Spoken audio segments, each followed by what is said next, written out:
Hotel brothers, sisters, Black Power, as always, giving honor to the Creator, giving honor to the ancestors, Chief of Staff, Brother Harris Abdul of the Street Law Soldiers, my sister, my in-laws, my father, my sister-in-law, my cousins, and all those who are fighting for the liberation and salvation of our black nation. One thing I want to discuss today is the effects of incarceration that now I gotta be straightforward like I always am. That fucks the minds of our brothers and sisters up to no end. Now, let me just give you an example. First of all, we know that when you are arrested, and I know 90% of the brothers, black men, know about this process. Now, we take incarceration, take it on the chin like it's nothing, but it is very, very mind wrenching. It's very, very damaging on every level possible: emotional, spiritual, physical, mental, morally. It takes away everything from you, where you only have yourself. Nothing else actually matters. And I want y'all to just, those who, you sisters and you elders and those who haven't had the experience, just stay with me and imagine yourself in this position. And, once you go through the process of being stripped butt naked in front of 100 other men, sitting on benches, and they call it ball the ass, dick the butt, ball the butt, dick the butt, dick the butt. When you sitting on the bench, there's 20 of y'all on the bench, and everyone is sitting behind somebody else, and everyone is sitting in front of somebody else. That type of that breaks a motherfucker down, destroys his mind. That process is mentally destructive. Now, mind you, I've always told you all that the white man is homosexual by nature. So this type of process and these processes that he has developed is normal and common practice to him. But for us, that type of lifestyle death style has never been a part of us. Then, being sprayed in front of everybody. Brothers, you got brothers that haven't bathed in months and months and months. That are viciously, they've been on the streets, sleeping on the streets. That they have forgotten all about any type of hygiene. And you have to stand side by side, being sprayed down with a fire hose, being sprayed with an exterminator can that the exterminators use when they come in your house for pests, and be sprayed with one of those,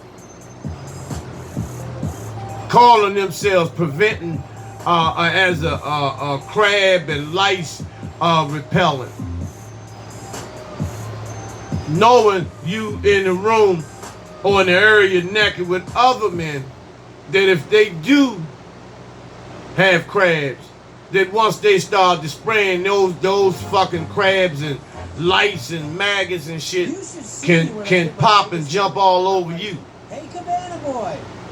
It's just One drink? It's a sickening. It's sickening. Very, very sickening. And what we do being processed, having our pictures taken, being given used underwear, used t-shirt, used socks, used. A lot of them have stains in the middle. A lot of them are brown in the middle. And they're briefs. Take trading in your shoes for some flip-flops. You know, they're going from bullpen to bullpen.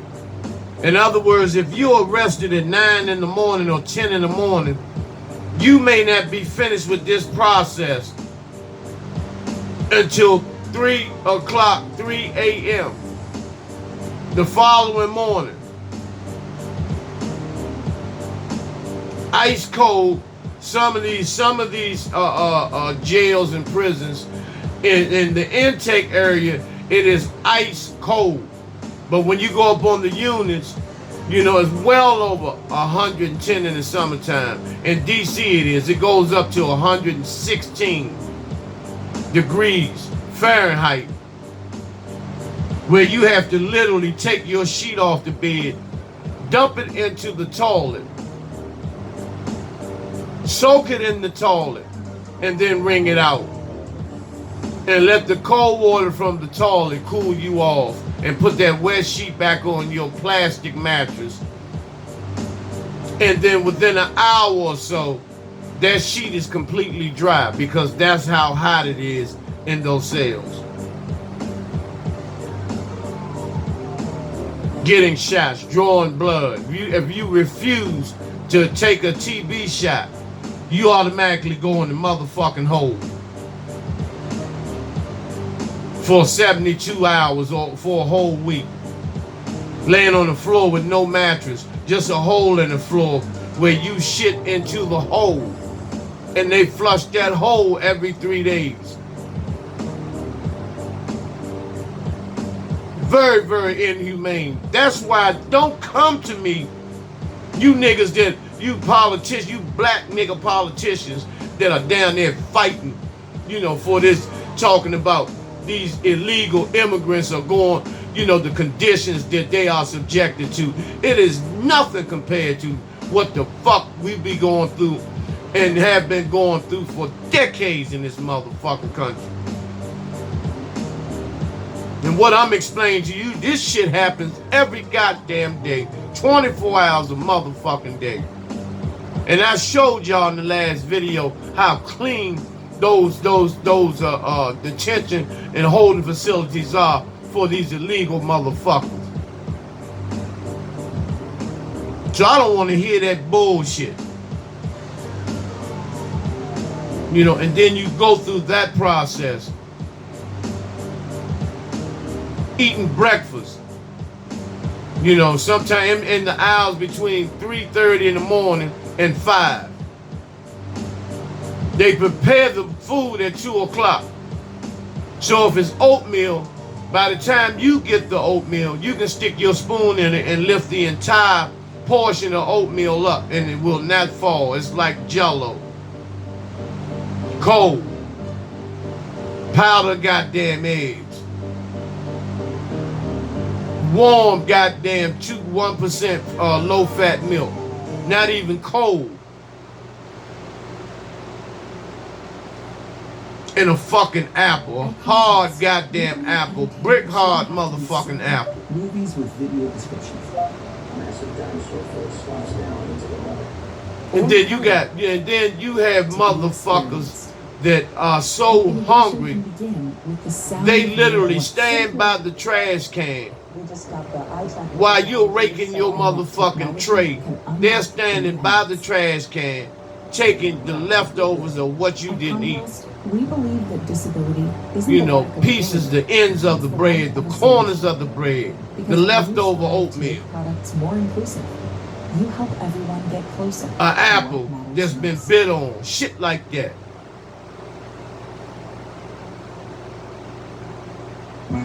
Then you get your phone call, you call, they got it set up where you just can't dial collect anymore.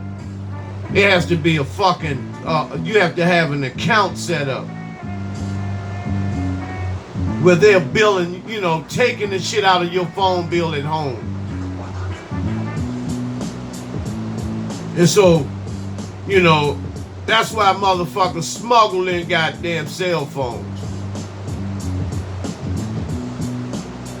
It may be anywhere from 72 hours to 14 days before you're able to get the account set up where you're able to call home. So this is what the black man has to go through. And during the same time, you're called all types of names. You're yelled at. You're treated lower than dirt. You are the scum of the goddamn earth with these motherfuckers. And these correctional officers now, the majority of them are fucking Nigerian. And they are the white man's niggas. They've been trained to treat us like shit. You know, so when the revolts take place, those Nigerians, their heads are going to be the first heads severed. And I'm telling you something that I know. You know, the white man even has to tell the Nigerian motherfucking spear-chucking, blue-black piece of shit that's a correctional officer. The cracker has to tell him to chill and don't be so hard on the nigga.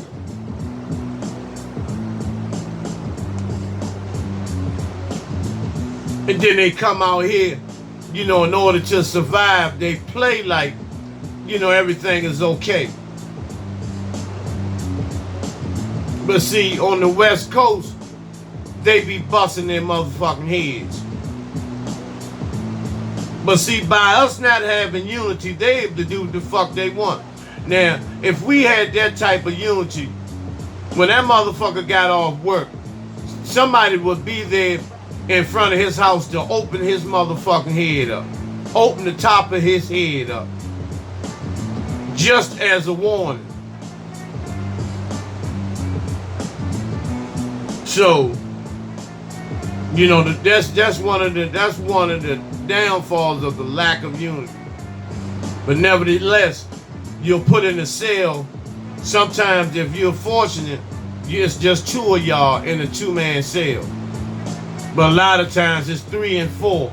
2 have to sleep on the floor until one leaves. Till someone is released. Then you work your way from the floor to a concrete slab. And then sometimes, you know, well, a lot of times, if you cannot fight, you might as well give up your bunk. Because the motherfucker's coming for you. One of them guys that sleep on the floor is coming for your ass.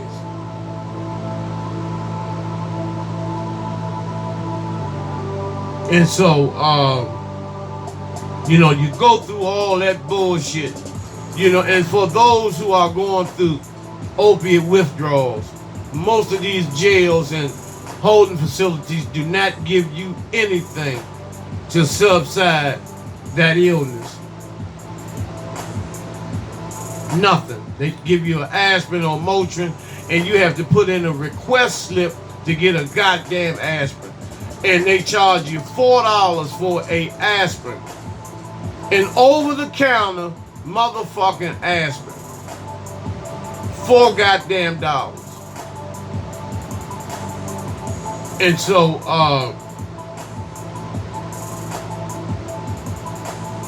it's sad. It is very, very sad.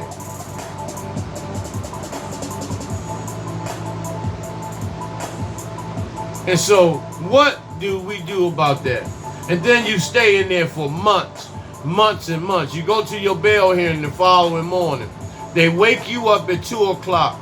They start, you come out of your cell around 3:30, and you go to the courthouse and stay from 3:30 on the floor, on a concrete floor. Everybody that's going to court. It may be 20 people, it may be 5, or it may be 85. And you're stuck in that little teeny motherfucking cell. And if you're released, you have to go through that entire process again to get out. So you're looking at almost the next motherfucking day when you're released.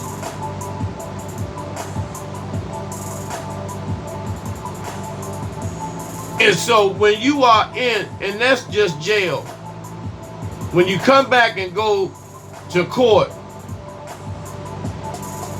you know, they may credit you the time that you were there before you made bond or whatever. You may have stayed there a month or two before someone paid your bail. Now, when you go to court, they may give you 2 or 3 years or more, depending on what your crime is, depending on how much money you got, depending on what legal representation that you have. If you have a well-known lawyer, well-known attorney, then you might get that year or 2. But if you got a bubblegum motherfucking public pretender, you might as well kiss your ass goodbye for a minute. You know, then when you get to prison, that's where you go through that same procedure that you went to the jail in, but then you're on your own. You see niggas kissing and all this bullshit. Motherfucking niggas walking around with nightgowns, skirts on, jean skirts that they made out of the fucking prison issue jean pants.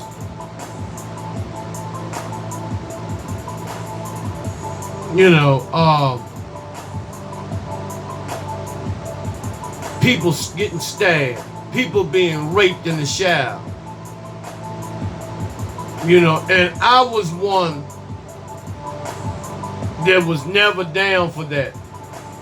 Never down for engaging into raping or sexually violating another man. You know, and when I experienced seeing these brothers having this young guy, this young fag or whatever, about to be raped, you know, I prevented that. And so this young guy said, I owe you. No, you do not owe me. You know, what you need to do is stop gambling, you know, and learn how to fight. Because prisoners are kill or be killed, because our brothers have been trained. Now you have the majority of the brothers are trying to go home. They don't have time for a lot of bullshit. So, then you have a lot of them that go to church. You have a lot of them now, just about all the young brothers join and convert to Islam. There's nothing wrong with that. I think that's a beautiful thing. But you have to understand, why are you doing it? Who are you doing it for? And what's your motive? Because you weren't doing that out here.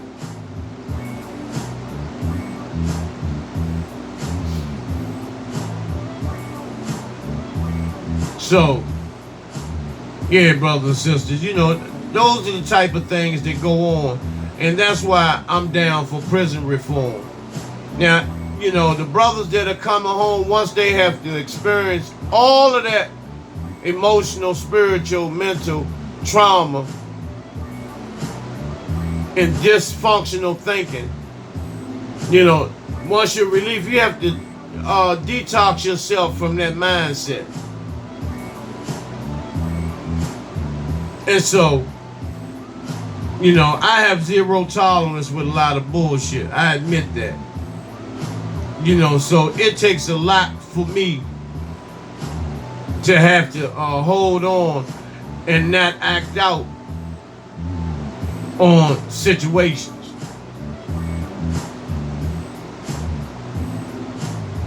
You know, I hope you got something out of this. I've tried to give you a good scenario of what takes place, why it's so important to visit our brothers and sisters that are behind enemy lines. Very important. You make their day. You also let them know that there is hope on the outside once they are released. You know. And so, I just try to give you a little rundown on what takes place, in these jails and prisons. I pray that none of you ever have to experience that. I wouldn't wish that on my worst enemy, So, till we meet again, brothers and sisters, Hotep, Black Power.